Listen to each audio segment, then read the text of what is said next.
ओम शांति। ओम शांति। ओम शांति। मैं आत्मा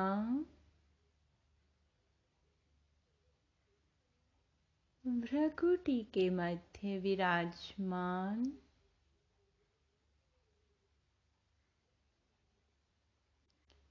चमकता हुआ सितारा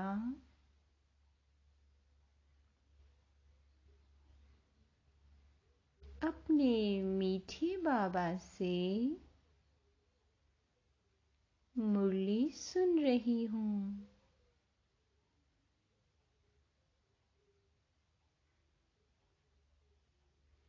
ओम शांति। आज क्या है? आज है 15 जनवरी और मीठे बाबा क्या कहते हैं? मीठे बाबा कहते हैं, मीठे बच्चे, तुमने आधा कल्प जिसकी भक्ति की है वही बाप खुद तुम्हें पढ़ा रहे हैं। इस पढ़ाई से ही तुम देवी देवता बनते हो। प्रश्न है, योग बल के लिफ्ट की कमाल क्या है? उत्तर, तुम बच्चे योग बल के लिफ्ट से सेकंड में ऊपर चढ़ जाते हो, अर्थात सेकंड में जीवन मुक्ति का वर्षा तुम्हें मिल जाता है। तुम जानते हो, सीढ़ी उतरने में 5000 वर्ष लगे हैं और चढ़ते हैं 1 सेकंड में। यही है योग बल की कमाल। बाप की याद से सब पाप कट जाते हैं, आत्मा सतो प्रधान बन जाती है। ओम शांति। रूहानी बाप रूहानी बच्चों को बैठ समझाते हैं। रूहानी बाप की महिमा तो बच्चों को सुनाई है। वह ज्ञान का सागर सत्य चित्त आनंद स्वरूप है। कौन है? शिव बाबा शांति का सागर है। उनको सब बेहद की शिफ्टें दी जाती हैं। अब बाप है ज्ञान का सागर और इस समय जो भी मनुष्य हैं सब जानते हैं हम भक्ति के सागर हैं। भक्ति में जो सबसे तीखा होता है उनको मान मिलता है। इस समय कलयुग में है भक्ति दुख, सतयुग में है ज्ञान का सुख। ऐसे नहीं कि वहां ज्ञान है तो यह महिमा सिर्फ एक ही बाप की है और बच्चों की महिमा भी है, क्योंकि बाप बच्चों को पढ़ाते हैं अथवा यात्रा सिखलाते हैं। बाप ने समझाया है 2 यात्राएं हैं। भक्त लोग तीर्थ करते हैं, चारों तरफ चक्र लगाते हैं। तो जितना टाइम चारों तरफ चक्र लगाते हैं उतना टाइम विकार में नहीं जाते हैं। शराब आदि चीज़ें कोई चीज नहीं खाते हैं। कभी बद्रीनाथ कभी काशी चक्र लगाते हैं, भक्ति करते हैं भगवान की। अब भगवान तो एक ही होना चाहिए ना, सब तरफ तो चक्र नहीं लगाना चाहिए ना। शिव बाबा के तीर्थ का भी चक्र लगाते हैं। सबसे बड़ा बनारस का तीर्थ गाया हुआ है जिसको शिव की पुरी कहते हैं।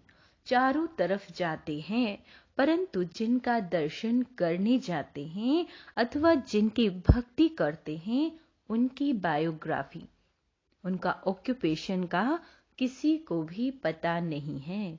इसलिए उनको कहा जाता है अंधश्रद्धा। किसकी पूजा करना, माथा टेकना और उनकी जीवन कहानी को न जानना, उसको कहा जाता है ब्लाइंड फेथ। घर में भी मानते हैं, देवियों की कितनी पूजा करते हैं। मिट्टी की व पत्थर की देवियां बनाए उनको बहुत श्रृंगारते हैं। समझो लक्ष्मी का चित्र बनाते हैं। उनसे पूछो उनकी बायोग्राफी बताओ तो कहेंगे सतयुग की महारानी थी, त्रेता की फिर सीता थी, बाकी उन्होंने कितना समय राज्य किया। लक्ष्मी नारायण का राज्य कब से कब तक चला, यह कोई भी नहीं जानते।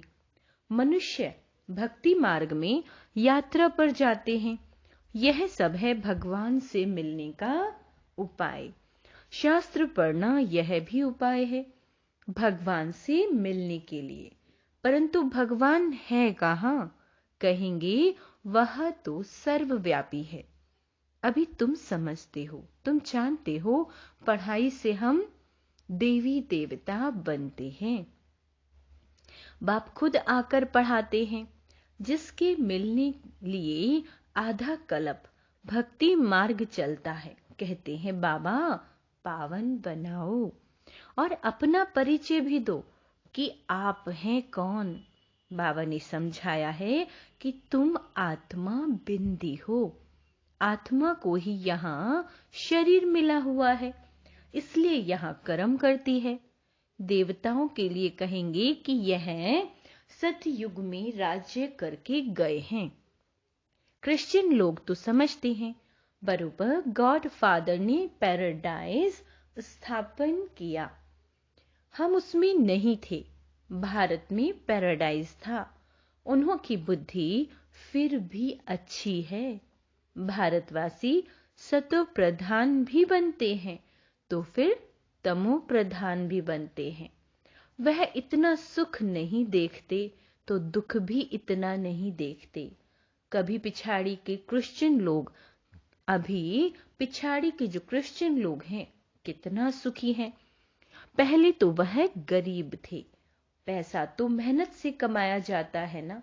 पहले एक क्राइस्ट आया, फिर उनका धर्म स्थापन होता है, वृद्धि होती जाती है। 1 से 2, 2 से 4, फिर ऐसे वृद्धि होती जाती है। अभी देखो क्रिश्चियन का झाड़ कितना हो गया है। फाउंडेशन है देवी देवता घराना, वह फिर यहाँ इस समय स्थापन होता है।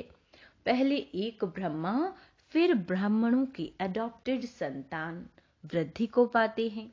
बाप पढ़ाते हैं तो बहुत ढेर ब्राह्मण हो जाते हैं। पहले तो यह एक था ना, एक से कितनी वृद्धि हुई, कितनी होने की है।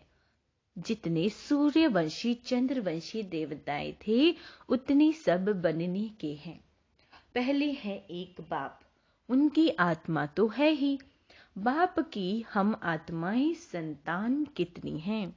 हम सब आत्माओं का बाप एक अनादि है। फिर सृष्टि का चक्र फिरता रहता है। सब मनुष्य तो सदैव नहीं है ना। आत्माओं को भिन्न भिन्न पार्ट बजाना है।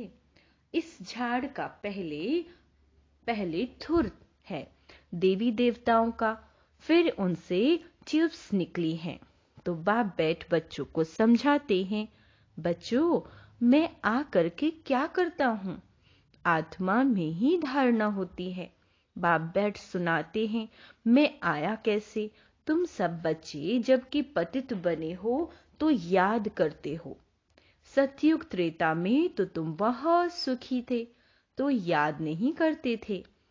द्वापर के बाद जब जायसे दुख हुआ तब पुकारा, हे परम पिता परमात्मा बाबा। हाँ बच्चों सुना, क्या चाहते हो। बाबा आकर पतितों को पावन बनाओ।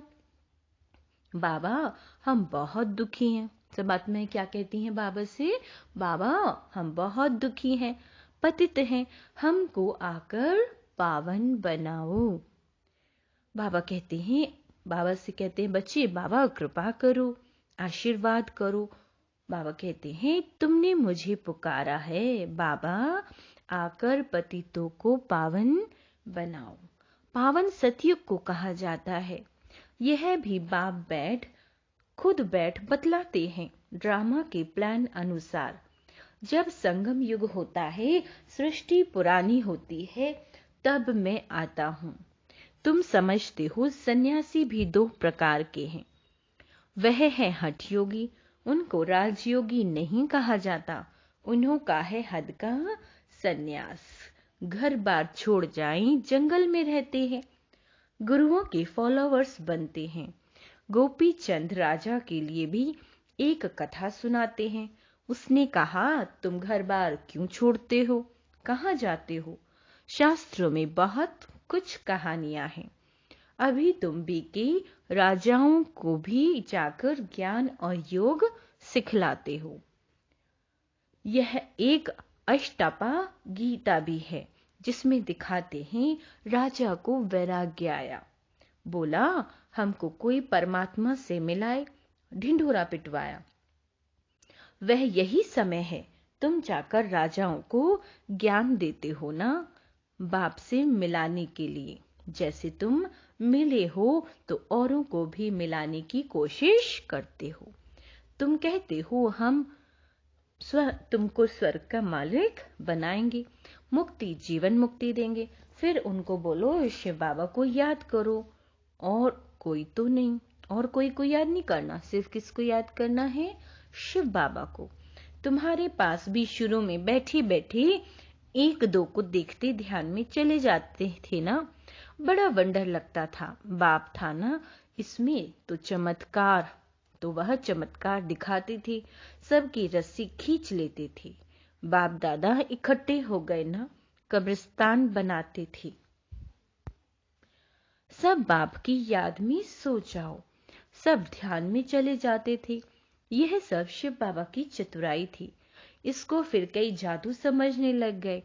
यह था शिव बाबा का खेल। बाप जादूगर, सौदागर, रत्नाकर है ना, धोबी भी है, सुनार भी है, वकील भी है। सबको रावण की जेल से छुड़ाते हैं। उनको ही सब बुलाते हैं, हे पतित पावन, हे दूर देश के रहने वाले, हमको आकर पावन बनाओ। आओ भी पतित दुनिया में, पतित शरीर में आकर हमको पावन बनाओ। अभी तुम उनका भी अर्थ समझते हो। बाप आकर बतलाते हैं, तुम बच्चों ने रावण के देश में हमको बुलाया है। मैं तो परम धाम में बैठा था स्वर्ग स्थापन करने के लिए। मुझे नरक रावण के देश में बुलाया कि अब सुखधाम में ले चलो। अभी तुम बच्चों को ले चलते हैं ना, तो यह है ड्रामा। मैंने जो तुमको राज्य दिया था वह पूरा हुआ। फिर द्वापर से रावण राज्य चला है। 5 विकारों में गिरे, उनके फिर चित्र भी हैं। जगन्नाथपुरी में पहले नंबर में जो था वही फिर 84 जन्म ले अब पिछाड़े में है। बाबा कहते हैं फिर उनको ही पहले नंबर में आना है। यह ब्रह्मा बैठा है, विष्णु भी बैठा है। इनका आपस में क्या कनेक्शन है, दुनिया में कोई नहीं जानते।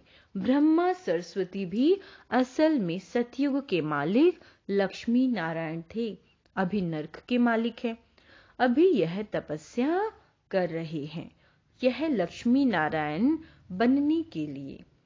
दिलवाड़ा मंदिर में पूरा यादगार है। बाप भी यहाँ ही आए हैं, इसलिए अब लिखते भी हैं, आबू सर्व तीर्थों में, सर्व धर्मों के तीर्थ में मुख्य तीर्थ है, क्योंकि यहाँ ही बाप आकर सर्व धर्मों की सद्गति करते हैं। तुम शांति धाम होकर फिर स्वर्ग में जाते हो। कहाँ जाएंगे? पहले शांति धाम में जाएंगे, फिर स्वर्ग में जाते हैं। बाकी सब शांति धाम में चले जाते हैं। वह है जड़ यादगार, यह है चैतन्य। जब तुम चैतन्य में वह बन जाएंगे तो फिर यह मंदिर आदि सब खत्म हो जाएंगे। फिर भक्ति मार्ग में ही यह यादगार बनेंगे। अभी तुम स्वर्ग की स्थापना कर रहे हो।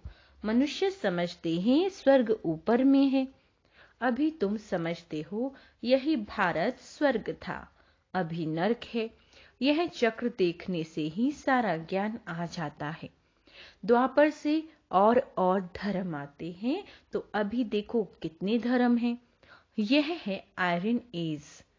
अभी तुम संगम पर हो, सतयुग में जाने के लिए पुरुषार्थ करते हो। कलयुग में सब क्या है? पत्थर बुद्धि। सतयुग में है सब पारस बुद्धि। तुम ही फिर पत्थर बुद्धि बने हो, फिर पारस बुद्धि बनना है। अब बाप कहते हैं तुमने हमको बुलाया है तो मैं आया हुआ हूँ और तुमको कहता हूँ काम को जीतो तो जगत जीत बनेंगे। मुख्य यह विकार ही है। सतयुग में है सब निर्विकारी, कलयुग में है विकारी। बाप कहते हैं बच्चे अब निर्विकारी बनो। 63 जन्म विकार में गए हो, अब यह अंतिम जन्म पवित्र बनो। अभी मरना भी सबको है, अभी मरना भी सबको है। मैं स्वर्ग स्थापन करने आया हूं तो अब मेरी श्रीमत पर चलो। मैं जो कहूं वह सुनो। अभी तुम पत्थर बुद्धि को पारस बुद्धि बनाने का पुरुषार्थ कर रहे हो। तुम ही पूरी सीढ़ी उतरते फिर चढ़ते हो। तुम जैसे जिन्न हो। जिन्न की कहानी है ना, उसने बोला काम दो तो राजा ने कहा अच्छा सीढ़ी उतरो और चढ़ो। बहुत मनुष्य कहते हैं भगवान को क्या पड़ी थी जो सीढ़ी चढ़ाते और उतारते हैं। भगवान को क्या हुआ जो ऐसी सीढ़ी बनाई। बाप समझाते हैं यह अनादि खेल है। तुमने 5000 वर्ष में 84 जन्म लिए हैं। 5000 वर्ष तुमको नीचे उतरने में लगे, फिर ऊपर में जाते हो सेकंड में। यह है तुम्हारे योग बल की लिफ्ट। बाप कहते हैं याद करो तो तुम्हारे पाप कट जाएंगे। बाप आते हैं तो सेकंड में तुम ऊपर चढ़ जाते हो, फिर नीचे उतरने में 5000 वर्ष लगे हैं। कलाएं कम होती जाती हैं। चढ़ने की तो लिफ्ट है, सेकंड में जीवन मुक्ति सतो प्रधान बनना है, फिर आहिस्ते आहिस्ते तमो प्रधान बनेंगे। बाबा कहते हैं 5000 वर्ष लगते हैं। अच्छा, फिर तमो प्रधान से सतो प्रधान बनना है एक जन्म में। बाबा कहते हैं अभी जबकि मैं तुमको स्वर्ग की बादशाही देता हूं तो तुम पवित्र क्यों नहीं बनेंगे।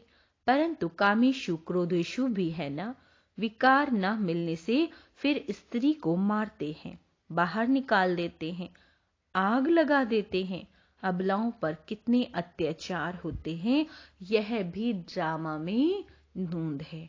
अच्छा, मीठे मीठे सिक्की लदे बच्चों प्रति माता पिता बाप दादा का याद प्यार और गुड मॉर्निंग। रूहानी बाप की रूहानी बच्चों को नमस्ते। हम रूहानी बच्चों की रूहानी माता पिता बाप दादा को याद प्यार गुड मॉर्निंग और नमस्ते मीठे बाबा।